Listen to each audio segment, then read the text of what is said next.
చందమామ కథ అత్తగారి శాంతం. గౌరీపురంలోని రామజోగయ్య బాగా ఆస్తిపాస్తులున్నవాడు. అతడికి 2 కొడుకులు, కేశవుడు, మాధవుడు. ఇద్దరూ మంచి పనిమంతులే కాక బుద్ధిమంతులు కూడా.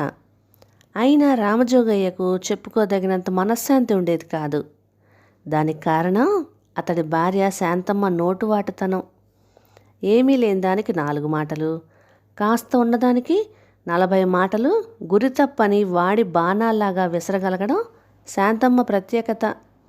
భార్య నోటి దురుస్తనం ఎరిగిన రామజోగయ్య పెద్ద కొడుకు కేశవుడికి తన బావమరిది ధర్మయ్య కూతురు కమలను తెచ్చి చేశాడు. రక్త సంబంధం గనుక తన భార్య కాస్త విసురుతనం చూపించినా అత్తాకోడలిద్దరూ సఖ్యంగా కలిసి ఉంటారని అతడు ఆశించాడు. అయితే చీటికి మాటికి ఏదో రకంగా సాధించే మేనత్త పోరు పడలేక కమల వేరుకాపురం పెడితే మళ్ళీ వస్తానని చెప్పి పుట్టింటికి వెళ్ళిపోయింది. ఆ తర్వాత వారం రోజులకు వియ్యంకులు ధర్మయ్య రామజోగయ్య సంప్రదించుకొని తమ పిల్లలు వేరుకాపురం పెట్టుకొని ఉండడంలోనే సుఖం ఉండదని నిశ్చయించారు. ఆ విధంగా రామజోగయ్య పెద్ద కొడుకు కేశవుడు ఉన్న ఊళ్ళోనే వేరుకాపురం పెట్టుకున్నాడు. అతడికి 7 ఏళ్ల వయసు వాడైన ఒక కొడుకు కూడా ఉన్నాడు. రామజోగయ్య ఉన్న ఒక్కగానొక్క మనవడితో హాయిగా కాలక్షేపం చేయలేకపోతున్నానని బాధపడుతూ ఉండేవాడు. ఈ పరిస్థితుల్లో అతడికి చిన్న కొడుకు మాధవుడికి పెళ్లి చేయటం అంటే భయం పట్టుకుంది. ఇలా ఉండగా ఒక రోజున రామజోగయ్య పొరుగురు రామాపురంలో ఉండే మిత్రుడు నారాయణను చూడ్డానికి వెళ్ళాడు. నారాయణ ఆస్తిపాస్తుల విషయంలో రామజోగయ్యతో సరితూగకపోయినా చెప్పుకోదగ్గ స్థితిమంతుడే. చాలా కాలానికి తన ఇంటికొచ్చిన మిత్రుడిని చూసి ఎంతో సంతోషించిన నారాయణ జోగయ్యను కుశల ప్రశ్నలతో ఉక్కిరిబిక్కిరి చేసి విందు భోజనం తయారు చేయవలసిందిగా భార్యకు చెప్పి వచ్చాడు. తర్వాత స్నేహితులిద్దరూ మండువ లోగిలిలో ఉన్న విశాలమైన ఉయ్యాల బల్ల మీద కూర్చొని తీరిగ్గా పిచ్చాపాటి ప్రారంభించారు. అలా కొద్దిసేపు గడిచేసరికి పనివాడి చేత మూట మోయించుకుంటూ ఒక వ్యక్తి వచ్చి నారాయణతో, అయ్యా, అమ్మాయి గారు కలనేత జరీ చీరలు తెమ్మని కిందటిసారి నేను వచ్చినప్పుడు మరీ చెప్పారు. అందుకని ఆమె కోసం భేషైన రకాలు పట్టుకువచ్చాను అన్నాడు. నారాయణ, అమ్మా విమల అంటూ కేక వేశాడు. విమల లోపలి గదుల్లో నుంచి మండువ లోగిలిలోకి రాగానే వ్యాపారి వినయంగా ఆమెతో, అమ్మా, తమరు క్రిందటిసారి అడిగారే దోసెడు జరీ అంచున్న కలనేత చీరలు, వాటిని తెచ్చాను అంటూ పనివాడి వైపు తిరిగి మూట విప్పి అమ్మాయి గారి కోసం తెచ్చిన చీరలు తీయి అన్నాడు. పనివాడు చప్పున మూట విప్పబోయాడు. విమల వాణ్ణి విప్పవద్దని సైగ చేసి వ్యాపారితో, ఒక్క క్షణం ఆగండి, వరాలయ్య గారు ఇప్పుడే వస్తాను అంటూ లోపలికి వెళ్ళింది. తరువాత ఆమె కొద్దిసేపట్లోనే వెలిసిపోయి పాత దానిలా కనిపిస్తున్న చీర ఒకదాన్ని తీసుకొని వరాలయ్య దగ్గరికి వచ్చి, ఇదేదో ఒకసారి చూడండి అన్నది. ఆ చీరను చూస్తూనే వరాలయ్య మొహం వెలవెలబోయింది. అయితే క్షణంలో సర్దుకొని, నాసిరకం చీర ఎవరి దగ్గర కొన్నారు అని ప్రశ్నించాడు. విమల చిన్నగా నవ్వి, మీ దగ్గరే కొన్నానని చెబితే ఆశ్చర్యపోతారేమో అన్నది. వరాలయ్య ఆమె మాటల్ని తేలిగ్గా తీసిపారేస్తూ, అమ్మాయి గారు వేలాకోలం చేస్తున్నారు, ఈ వరాలయ్య ఇటువంటి నాసిరకాల చీరలు అమ్మనే అమ్మడు అన్నాడు. ఆ జవాబుకు విమల గంభీరంగా, వరాలయ్య గారు క్రిందటిసారి వచ్చినప్పుడు ఇటువంటి తీపి కబుర్లు చెప్పి ఈ చీరను నాకు భారీ వెలకు అంటగట్టారు. ఒక్కసారి ఉతికేసరికి చీర ఇలా తయారైంది. మోసం ఒకేసారి ఫలిస్తే నిజాయితీ జీవితాంతం ఫలిస్తూనే ఉంటుందని గుర్తుంచుకోండి, ఇక వెళ్ళిరండి అన్నది. విమల మాటలకు వరాలయ్య వెలవెలబోతూ ఏదో చెప్పబోయాడు. కానీ విమల అతడికి మాట్లాడే అవకాశం ఇవ్వకుండా, వరాలయ్య గారు, భగవంతుడు మనిషికి మాట ఇచ్చింది మంచితనాన్ని మాటల ద్వారా వ్యక్తం చేయటానికి, అంతేగాని వాచాలతతో నోటి దురుసుతనంతోనో పనులు సాధించుకొని తెలివిమంతులమని మురిసిపోవడానికి కాదు. మీరింకేం చెప్పవలసిన అవసరం లేదు, వెళ్ళిరండి అన్నది. విమల మాటలకు ముఖం ముడుచుకున్న వరాలయ్య ఇంకేమీ మాట్లాడలేక మౌనంగా పనివాడి చేత చీరలు మూట కట్టించి లేచి వెళ్ళిపోయాడు. అప్పటి వరకు జరిగిందంతా చూస్తున్న రామజోగయ్య విమలతో, అమ్మా, అంత పెద్దవాడితో అంత నిక్కచ్చిగా మాట్లాడావు కదా, నీకు భయం కానీ జంకు కానీ కలగలేదా అని ప్రశ్నించాడు.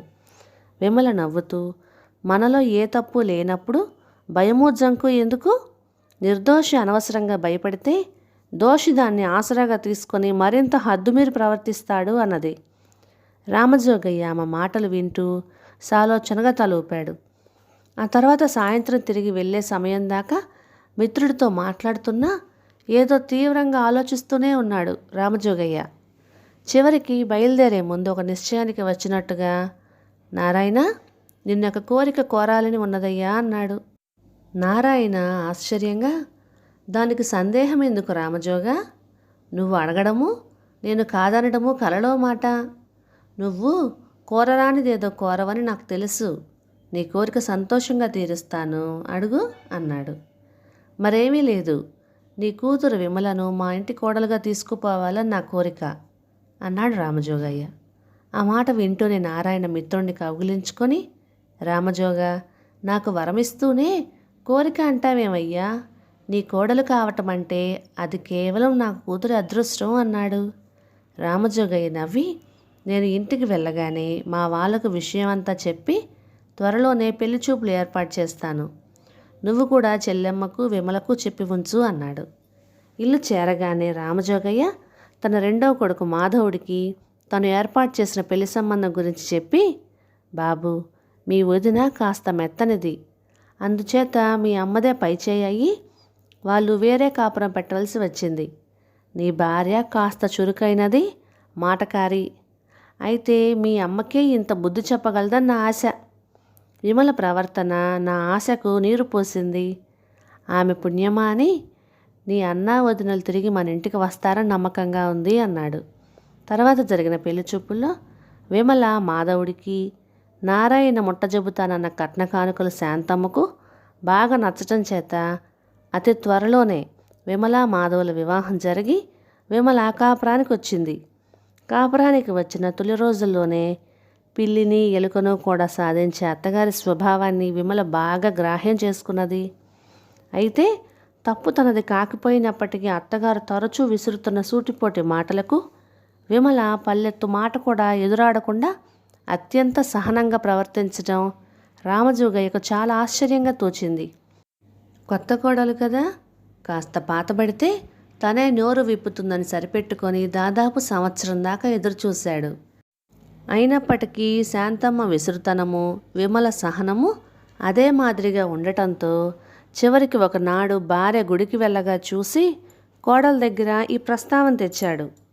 అమ్మా, నువ్వు కాపురానికి వచ్చినప్పటి నుంచి చూస్తున్నాను, మీ అత్తగారు నిన్ను అన్యాయంగా సాధిస్తున్నది. అయినా నువ్వు నోరు విప్పకపోవటం నాకు చాలా ఆశ్చర్యంగా ఉంది. ఆనాడు చీరల వ్యాపారితో అంత నిక్కచ్చిగా మాట్లాడిన పిల్లవు నువ్వేనా అన్న అనుమానం కలుగుతున్నది అన్నాడు. మామగారి మాటలకు విమల చిరునవ్వు నవ్వి, ఆనాడు నేను వ్యాపారితో అంత నిష్కర్షగా మాట్లాడానంటే దానికి కారణం మా ఇద్దరికి ఎటువంటి అనుబంధము లేకపోవటమే మావయ్య. ఇక్కడ నన్ను నిందిస్తున్న వ్యక్తి స్వయానా నా భర్తకు తల్లి. ఆమెతో మాకున్న అనుబంధం నన్ను బాధిస్తుంది. అనుబంధాలు కావాలని అనుకునే చోట శాంతము సహనమే గాని ఘర్షణ పనికిరాదు అన్నది. కోడలి మంచితనానికి రామజోగయ్య కళ్ళు చెమర్చాయి. ఆయన ఎంతో ఆప్యాయంగా, అమ్మా, వయస్సుకు చిన్నదానివైనా ముదివగ్గుకు కూడా బుద్ధి వచ్చేలా మాట్లాడావు. కానీ నీ మంచితనం నీ అత్తగారి దృష్టిలో పిరికితనమై నిన్ను మరింత చులకన చేసే అవకాశం ఉన్నది. అప్పుడు నీ సహనానికి అంతం రాగలదు. ఆ రోజు రాకుండానే నువ్వు మీ అత్తగారికి బుద్ధి చెబుతావేమో అని ఆశపడ్డాను. కానీ మూర్ఖత్వం బరిలోకి దిగినంత సులువుగా వివేకం దిగదని అర్థమైంది. ఏం చేస్తాం, మా తలరాత ఎలా ఉంటే అలా జరుగుతుంది. ఇంతటి సుగుణశీలిని కోరి కోడల్ని చేసుకుని బాధలు పడుతుంటే చూస్తూ ఊరుకోవలసి వస్తున్నది అంటూ ఇక ఇంట్లో ఉండబుద్ధి కానట్టుగా కండువ భుజాన వేసుకుని వీధిలోకి బయలుదేరాడు. అతడు బయటికి వెళ్తుండగా శాంతమ్మ గుడి నుంచి తిరిగి వచ్చి ఇంట్లోకి వస్తూ ఎదురైంది. భార్య మొహం చూడ్డానికి కూడా ఇష్టం లేని వాడిలాగా తల పక్కకు తిప్పుకొని వెళ్ళిపోయాడు రామజోగయ్య. ఆనాటి రాత్రి భోజనాల దగ్గర కోడల మీద ఏమీ విసుక్కోకుండా ముభావంగా ఉన్న శాంతమ్మ ఉన్నట్టుండి రామజోగయ్యతో, రేపు మంచిది, తిథి నక్షత్రం బాగున్నవి, మీకు కాస్త తీరుబాటు దొరుకుతుందా అన్నది. రామజోగయ్య ఏమీ పట్టించుకోనట్టు, దేనికి అన్నాడు విసుగ్గా. శాంతమ్మ తల వంచుకుంటూ, మనిద్దరం వెళ్ళి పెద్దబ్బాయిని కోడల్ని మనవణ్ణి తీసుకురావటానికి అన్నది. భార్య మాట వింటూనే రామజోగయ్య ఆశ్చర్యపోతూ, ఏమిటేమిటి అన్నాడు. శాంతమ్మ కళ్ళనీళ్ళు పెట్టుకుంటూ, ఇవాళ గుడిలో హరికథ లేదు. వెంటనే తిరిగి వచ్చి లోపలికి రాబోతూ మీరు విమల మాట్లాడుకుంటున్న మాటలన్నీ విన్నాను. ఇంతకాలం నా మాట తీరు వల్ల అయిన వాళ్ళ మనస్సుల్లో అసహ్యాన్ని సంపాదించుకుంటున్నానని గ్రహించలేకపోయాను. విమల చెప్పినట్టు అనుబంధాలు ఆప్యాయతలు కావాలంటే ముందు మనిషి ప్రవర్తన ఆత్మీయంగా ఉండాలి అన్నది. ఊహించలేని విధంగా భార్యలో వచ్చిన మార్పుకు రామజోగయ్య ఎంతో ఆనందిస్తూ, ఇన్నాళ్లకు ప్రశాంత జీవనానికి మూలసూత్రం ఏమిటో గ్రహించగలిగాను. అత్తగారి శాంతం కుటుంబ సౌఖ్యానికి దేవుడిచ్చిన వరం లాంటిది అన్నాడు. అవును, ఇంత స్వల్ప విషయాన్ని మన పెద్ద కోడలు కాపురానికి వచ్చిన రోజున చెప్తే సరిపోయేది కదా, ఇంతకాలం ఎందుకు కూరుకున్నారు అంటూ శాంతమ్మ పెద్దగా నవ్వింది. కథ సమాప్తం. ఇక ఈ కథ మీకు నచ్చినట్లయితే ఇలాంటి మరెన్నో తెలుగు చిట్టి పొట్టి కథల కోసం please like, share and subscribe to my channel. Thank you.